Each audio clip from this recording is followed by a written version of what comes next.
Film के start होते ही हम इस मूवी की मेन कैरेक्टर एलिस को देखते हैं, जिसकी आंख एक वॉशरूम में खुलती है। एलिस वहां से उठकर जब उस जगह को चेक करती है तब उसे पता चलता है कि वो यहाँ पर बिल्कुल अकेली है और वो उस जगह की तलाशी लेने लगती है और इसी दौरान वो एक लेज़र रूम में आ जाती है। और ये लेज़र रूम एक अम्ब्रेला कॉरपोरेशन नामी कंपनी का था। असल में अम्ब्रेला कॉरपोरेशन मेडिसिन और ड्रग्स की कंपनी है, लेकिन इसके अलावा इस कंपनी के और बड़े बड़े कारनामे हैं, जैसे उन्होंने टी वायरस बनाया और इस टी वायरस को यूज कर बहुत सारे क्रिएचर्स। और देखते ही देखते इस रूम का लेजर वेपन सिस्टम एक्टिवेट हो जाता है। एलिस खुद को एक सीक्रेट रास्ते से सेव करते हुए इस जगह से निकल जाती है। वहां से निकलकर वो एक हॉस्पिटल में पहुंच जाती है और अचानक से वहां पर एक मशीन एक्टिवेट हो जाती है जिससे बहुत सारी गोलियां निकलती हैं और एलिस यहाँ पर मारी जाती है। तभी वहाँ पर कुछ साइंटिस्ट आते हैं और वो एलिस की बॉडी को कहीं पर फेंकने जा रहे होते हैं। और जब वो एलिस की बॉडी को फेंकने लगते हैं तो तब हमें दिखाया जाता है वहाँ एलिस की बहुत सारी डुप्लीकेट्स पड़ी हुई हैं जो कि मर चुकी हैं। और यहाँ पर हमें पता चलता है कि जिस एलिस की डेथ हुई है वो असल में रियल एलिस नहीं है, बल्कि वो एलिस की कॉपी थी जिसे अम्ब्रेला कॉरपोरेशन के डॉक्टर्स ने बनाया था। और एलिस के डुप्लीकेट्स उन्होंने असली एलिस के ब्लड से बनाए थे। फिर हमें पूरी दुनिया का हाल दिखाते हुए बताया जाता है कि टी वायरस की वजह से पूरी दुनिया ही तबाह हो चुकी है और इस दुनिया में अब कुछ भी नहीं बचा, जिनमें इंसान जानवर शामिल हैं सिवाय चंद लोगों के। और जितने सर्वाइवर्स हैं वो इस बात से परेशान है कि इन ज़ुम्बीज़ से कैसे बचा जाए। इसके बाद हमें असली एलिस दिखाई जाती है जो कि अपनी बाइक पर बैठकर सिटी के किसी एरिया में जा रही होती है। एलिस के पास एक रेडियो भी था जिसके जरिए वो पूरी सिटी की एक्टिविटीज जान रही थी। एलिस को रेडियो पर एक मैसेज मिलता है कि हम मुसीबत में हैं, हमें हेल्प चाहिए, प्लीज हमारी मदद कीजिए। और एलिस इन लोगों की हेल्प करने के लिए इस जगह पर पहुंच जाती है, लेकिन हमें यहाँ पर पता चलता है कि जिन लोगों ने एलिस को हेल्प के लिए बुलाया था वो अच्छे लोग बिल्कुल भी नहीं थे, बल्कि वो एक गैंग था जो लोगों को मदद के बहाने बुलाते थे और अपने ट्रैप में फंसाकर इनको लूटने के बाद जान से मार डालते थे। और अब वो लोग एलिस को भी पकड़ लेते हैं क्योंकि एलिस इन लोगों की निस्बत कई गुना पावरफुल थी, तो वो इन सबको मार देती है और वहां से वेपन्स उठाकर आगे बढ़ जाती है। एलिस के कुछ साथी जो कि सर्वाइवर्स थे वो खुद को और बहुत सारे लोगों को महफूज कर किसी सेफ प्लेस पर जा रहे थे। वो लोग बातें कर रहे होते हैं कि शहर का कोई ऐसा एरिया नहीं है जहां पर ये वायरस नहीं पहुंचा और वो कहीं पर भी चले जाएं वायरस से और इन्फेक्टेड ज़ुम्बी से बचकर नहीं रह पाएंगे। फिर फिल्म के अगले सीन में हमें अम्ब्रेला कॉरपोरेशन का मेन ऑफिस दिखाया जाता है जहाँ पर कुछ सीनियर ऑफिसर्स अम्ब्रेला कॉरपोरेशन की सक्सेस और इसे मजीद आगे बढ़ाने की बातें कर रहे होते हैं। और वहीं पर हमें अम्ब्रेला कॉरपोरेशन का सबसे इंटेलिजेंट पर्सन जो कि इस कंपनी का ओनर होता है वो दिखाया जाता है। कंपनी का ओनर डॉक्टर आइजक से पूछता है कि क्या तुमने इस वायरस से बचने के लिए कोई एंटीवायरस बनाया है, यानी इस वायरस से बचने का तुम्हारे पास कोई तोड़ है जिससे हमारे साथ साथ बाकी लोग भी सरवाइव कर सकें। डॉक्टर आइजक वही डॉक्टर है जिसने वायरस बनाया था और एलिस के खून को यूज कर इसने इतने सारे डुप्लीकेट्स बनाए। तो डॉक्टर आइजक कहता है कि मुझे अभी तक तो इस वायरस का कोई हल नहीं मिला, क्योंकि वायरस को खत्म करने के लिए मुझे असली एलिस की जरूरत है, क्योंकि एलिस ही वो है जिसने इस वायरस को बर्दाश्त किया। बल्कि यही नहीं, इसने वायरस के साथ ऐसा कनेक्शन बनाया कि वो ज़ुम्बी बनने की बजाय और पावरफुल बन गई, क्योंकि वायरस की वजह से लोग ज़ुम्बीज बन जाते थे, चाहे फिर वो जिंदा हो या मुर्दा, लेकिन एलिस और पावरफुल बन गई। और एलिस ही है जो हमारे पास उम्मीद की आखिरी किरण है। तभी इस कंपनी का ओनर डॉक्टर आइजक को कहता है कि चलो मैं तुम्हें थोड़ा और टाइम दे देता हूँ, जितनी जल्दी हो सके इस टी वायरस का सोल्यूशन निकालो, और अगर तुम ऐसा करने में कामयाब ना हुए तो मैं तुम्हें जॉब से निकाल दूंगा। एलिस जो कि बिल्कुल अकेली होती है और अब इसका पेट्रोल भी खत्म हो गया था और वो एक पेट्रोल पंप के पास जाती है। वहां से पेट्रोल तो नहीं मिलता लेकिन एक बुक मिल जाती है और इस बुक में एक नक्शा था जिसके साथ कुछ ऐसी जगहों को मेंशन किया गया था जहां पर अभी तक टी वायरस का नामो निशान नहीं था। और इन सेफ प्लेसेस में से एलिस एक के बारे में सोचती है कि अगर मैं यहाँ पर चली जाऊँ तो हो सकता है वहाँ पर जीने की कोई उम्मीद नजर आए, क्योंकि वो टी वायरस अभी तक वहाँ पर पहुँच नहीं पाया था। एलिस के साथ ही एक लोकेशन पर पहुँचते हैं और वहाँ पर पहुँचकर वो सोचते हैं कि शायद यहाँ पर खाना मिल सकता है, और अगर ऐसा हुआ तो वो लोग वहाँ पर स्टे भी कर लेंगे। लेकिन वहाँ कुछ टी वायरस से इन्फेक्टेड ज़ुम्बीज इन पर अटैक कर देते हैं। इस हमले के दौरान ज़ुम्बीज एक सर्वाइवर लड़के को भी काट लेते हैं और वो भी इन्फेक्टेड हो जाता है, लेकिन वो ये बात किसी को भी नहीं बताता कि इसे ज़ुम्बीज ने काट लिया है और वो सबके साथ नॉर्मल बिहेव करता है कि जैसे उसे कुछ हुआ ही नहीं। और सब ज़ुम्बीज को मारने के बाद वो लोग सोचते हैं कि अब ये जगह बिल्कुल सेफ है और हम यहाँ पर स्टे भी कर सकते हैं। इन लोगों को वहाँ पर रात हो जाती है। फिर फिल्म के अगले सीन में हम देखते हैं कि एलिस को अपने पास्ट के बारे में कुछ याद आ रहा था और वो सोचती है कि इस पर कितने ज़्यादा एक्सपेरिमेंट किए गए थे जब वो अम्ब्रेला कॉरपोरेशन में थी। और जहाँ तक पावर्स की बात की जाए, इसके पास सुपरनेचुरल पावर भी थी और यहाँ पर इसकी सुपरनेचुरल पावर एक्टिवेट हो जाती है और एलिस के इर्द गिर्द जितनी भी चीज़ें होती हैं वो हवा में फ्लाई करने लगती हैं। हवा में उड़ने वाली चीज़ों में एलिस की बाइक भी थी और एकदम से एलिस की आंख खुलती है और वो सब चीज़ें नीचे आकर गिरती हैं और एलिस का बाइक टूट जाता है। अब आगे बढ़ने के लिए एलिस के पास कोई भी रास्ता नहीं होता। तब वो अपना रेडियो ऑन करती है और रेडियो पर इसे एक न्यूज़ मिलती है। वो न्यूज़ इसके साथियों में से एक लड़की की थी। वो लड़की अपनी लोकेशन बताते हुए कहती है कि हम उस जगह पर हैं और बिल्कुल सेफ हैं, तो अगर कोई सर्वाइवर बचा है तो वो हमारे पास आ सकता है ताकि हम आपकी हेल्प करें। एलिस के पास कोई और रास्ता तो होता नहीं, तो वो इन लोगों की टीम को ज्वाइन कर लेती है। और अम्ब्रेला कॉर्पोरेशन में डॉक्टर आइजक ज़ुम्बीज़ पर अपने न्यू एक्सपेरिमेंट कर रहे होते हैं। वो एलिस के ब्लड से बनाए गए एंटीवायरस को एक ज़ुम्बी में इंजेक्ट करता है। इस एंटीवायरस की वजह से इन ज़ुम्बीज़ में अब थोड़ी बहुत समझ आ गई थी, यानी सिंपल अगर कहा जाए तो इनमें अकल आ गई थी। जैसे वो रिसीवर उठाकर कॉल पिक करने के काबिल हो गए थे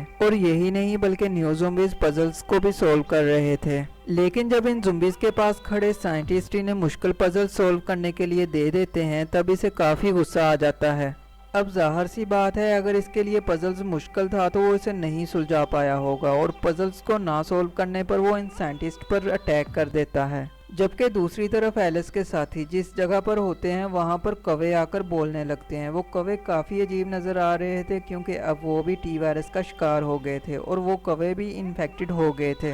और देखते ही देखते एक एक कर वहाँ पर बहुत सारे कौवे इकट्ठे हो जाते हैं। अब एलिस के साथी पुलिस ऑफिसर इस बारे में डिस्कशन कर रहे होते हैं कि अगर इन कौवों ने हम पर अटैक कर दिया तो यहाँ से निकलना मुश्किल हो जाएगा, इसीलिए जितनी जल्दी हो सके हमें यहाँ से निकलना चाहिए। और जब वो लोग वहाँ से निकलने लगते हैं तब वो सारे कौवे इन पर हमला कर देते हैं। वो सब अपनी अपनी गन्स निकालकर इन कौवों को शूट करने लगते हैं, लेकिन इसका क्या फ़ायदा था जब वो कौवे तादाद में इतने ज़्यादा जो थे। एक पुलिस ऑफिसर फायर मशीन से इन कौवों को जलाने की कोशिश करता है। वो सोचते हैं कि शायद वो कौवे जलकर मर जाएं, लेकिन ऐसा कुछ भी नहीं होता और कौवे नहीं मरते। इसी दौरान वहाँ पर एलिस आ जाती है। एलिस अपनी नेचुरल पावर्स को यूज़ कर इस फायर मशीन पर अपना कंट्रोल कर लेती है और पूरे आसमान पर आग फैला देती है, जिससे वो कौवे जलकर मर जाते हैं। इस तरह से एलिस इन सब की हेल्प कर इन्हें सेव कर लेती है और ये सब एलिस को थैंक्स बोलते हैं। और एलिस इन लोगों को बताती है कि मुझे एक जगह का पता चला है, अगर आप लोग मेरे साथ वहां पर चले जाएं तो हो सकता है कि हम लोग सेफ हो जाएं। तब एक फीमेल पुलिस ऑफिसर कहती है कि हम इतने अरसे से मुसलसल सफ़र ही किए जा रहे हैं और जब हमने अपनी जर्नी को स्टार्ट किया था तब हम तादाद में बहुत ज़्यादा थे और कम होते होते हम बहुत ही ज़्यादा कम हो गए हैं। वो कहती है कि मैं इतने सारे लोगों की ज़िंदगी की रिस्पॉन्सिबिलिटी अपने ऊपर तो नहीं ले सकती और हमें इन लोगों से पूछना चाहिए,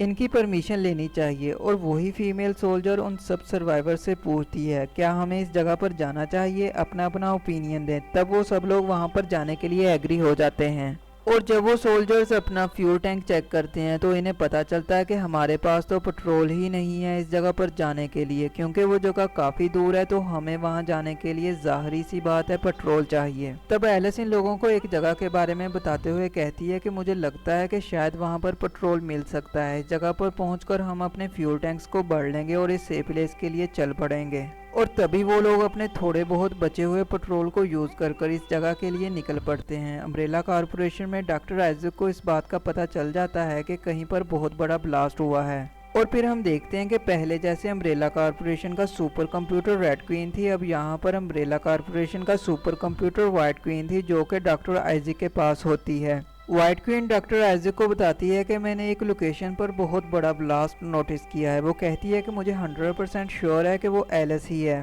और अगर आप इस टी वायरस का तोड़ बनाना चाहते हैं तो आपको एलिस को पकड़ना होगा। और फिर वो अपने कंप्यूटर को ऐसे सेटअप करता है कि सब कुछ इसी के कंट्रोल में आ जाता है और कंप्यूटर पर अपना कंट्रोल कर वो ज़ुम्बीज़ की ऐसी मिलिट्री बनाता है जो जाकर एलिस से लड़ेगी। और एलिस अपने साथियों के साथ पेट्रोल लेने के लिए एक जगह पर रुकती है, लेकिन वहाँ डॉक्टर आइजक के बनाए गए ज़ुम्बीज़ इन पर अटैक कर देते हैं। सब लोग अपनी गन्स निकालकर इन ज़ुम्बीज़ को शूट करने लगते हैं, लेकिन ज़ुम्बीज़ पहले से ज़्यादा तेज़ और पावरफुल थे और इसीलिए फाइट के दौरान वो ज़ुम्बीज़ 8 से 10 लोगों को मार डालते हैं। और यहाँ पर भी एलिस अपनी नेचुरल पावर्स को यूज़ कर इन सभी ज़ुम्बीज़ को मार देती है। और जो कुछ इस जगह पर हो रहा था ये सब कुछ डॉक्टर आइजक के कंप्यूटर में भी कैप्चर हो रहा था। डॉक्टर आइजक अपने सैटेलाइट को ऑर्डर देते हैं कि एलिस की पावर को बंद कर दिया जाए और थोड़ी देर के लिए एलिस की पावर सच में बंद भी हो जाती है। और यहाँ पर एलिस अपनी सुपर नेचुरल पावर्स को यूज कर इस सैटेलाइट को भी डिस्ट्रॉय कर देती है और फिर से एक्टिव हो जाती है।